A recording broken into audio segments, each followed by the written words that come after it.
Estoy aquí con la escritora Patricia Rosas Lopati, que se encarga de rescatar mujeres escritoras. En particular, hoy estabas hablando de A mi sustituta en el tiempo. Cuéntame de este libro, cómo surgió. Sé que es, digamos, una versión enriquecida de uno que ya existía, que desapareció por razones que no vamos a mencionar. No vamos a perder el tiempo. Pero terribles. Sí. ¿Y qué vamos a encontrar aquí? Cuéntanos.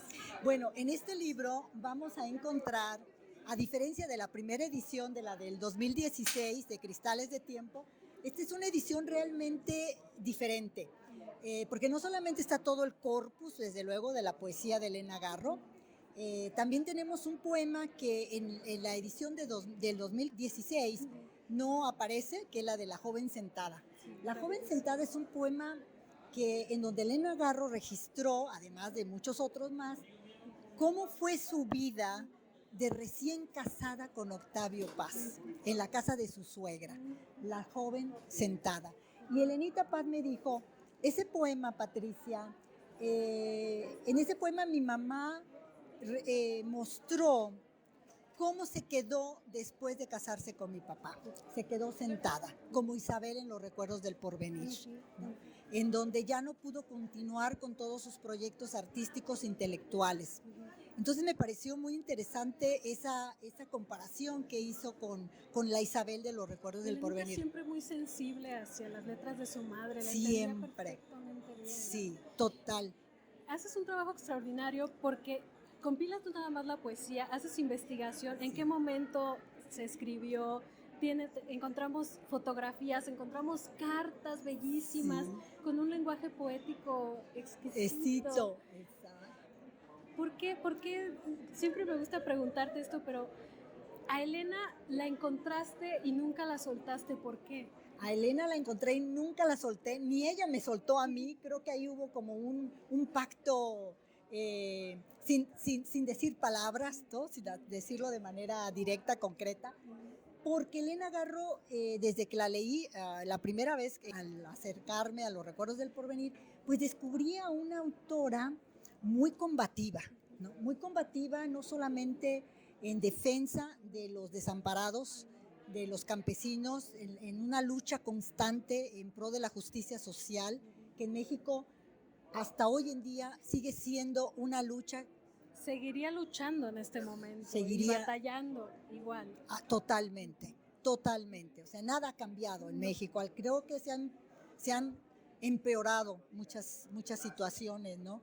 La violencia está mucho más agudizada en todos los aspectos. Ese por un lado. Por otro lado, también fue una autora que me atrapó por su voz en pro de la democracia, en contra de las dictaduras. Ella combatió la dictadura del PRI, ¿no? Sí, que no es poca cosa.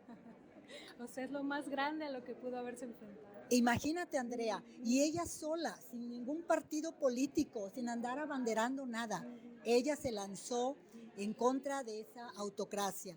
Y después, ya en 1965, se alió al movimiento de Carlos Alberto Madrazo, porque pensó que era el candidato ideal para la sucesión presidencial, ¿no? Ella creyó en el movimiento madracista para renovar el sistema post-revolucionario mexicano. Fue, entre otras cosas, lo que la terminó de hundir. Exactamente. Fue lo que le dio, digamos, el jaque mate, ¿no?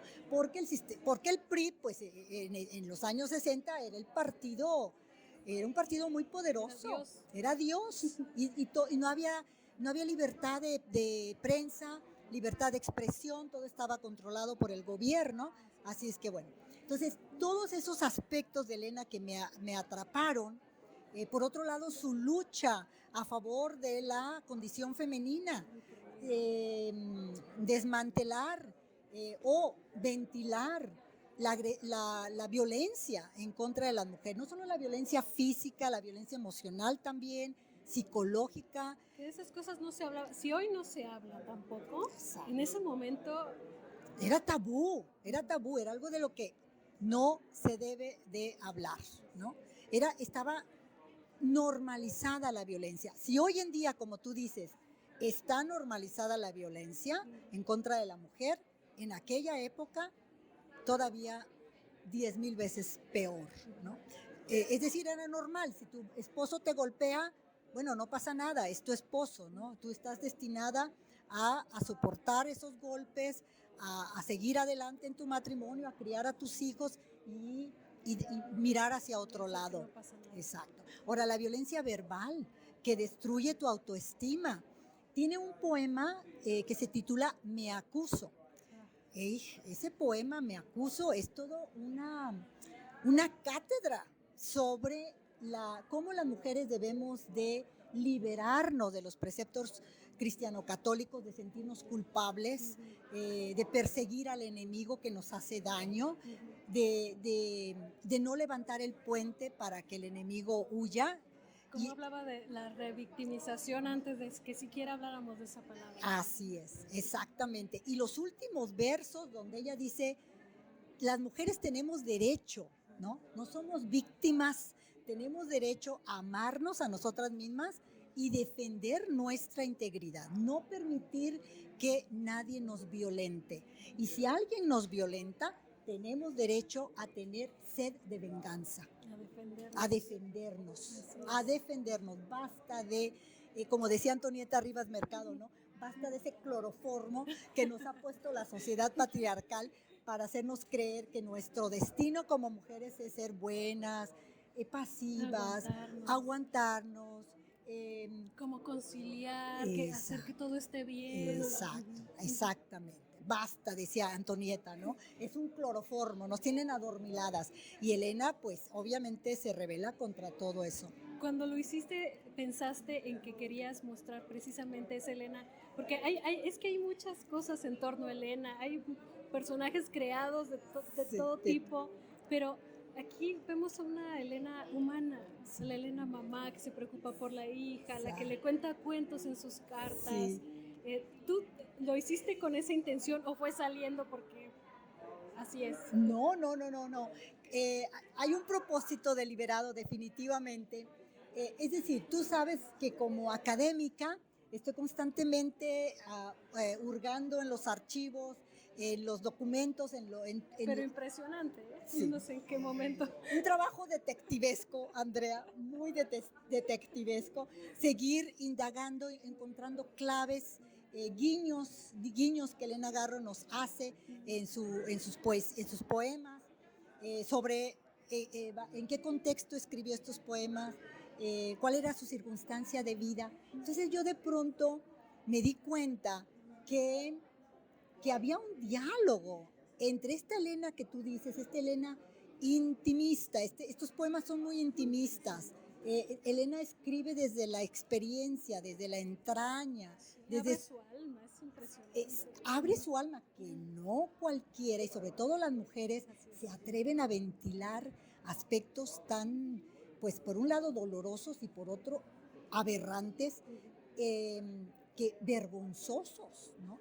Por ejemplo, el hecho de que ella haya sido violada, violentada en la noche de bodas, ¿no? En su poema Vamos Unidas, donde habla cómo Octavio Paz la desvirga con el dedo para mostrar que va a sangrar y que es virgen, ¿no? Entonces, ¿te imaginas esos temas? Y ella lo plasma ahí en este poema, ¿no? Y bueno, ya en sí la violencia en contra de la mujer. Y luego, entonces, al estar leyendo su correspondencia, me di cuenta que había un diálogo, porque, por ejemplo, los poemas que ella le dedica a su hija Elenita Paz, que son unos poemas que hablan también de esa Elena mamá, como tú dices, ¿no? O los poemas que ella le dirige a su mamá. Y a su papá. Las hijas del rey pobre, ¿no? A su mamá, que tiene uno donde ella le habla a la mamá. Mamá, que no me oyes, no oigo a nadie, estoy en este pozo, échame una cuerdita, mamá, sácame de aquí, de este vacío en el que ella está con Octavio Paz.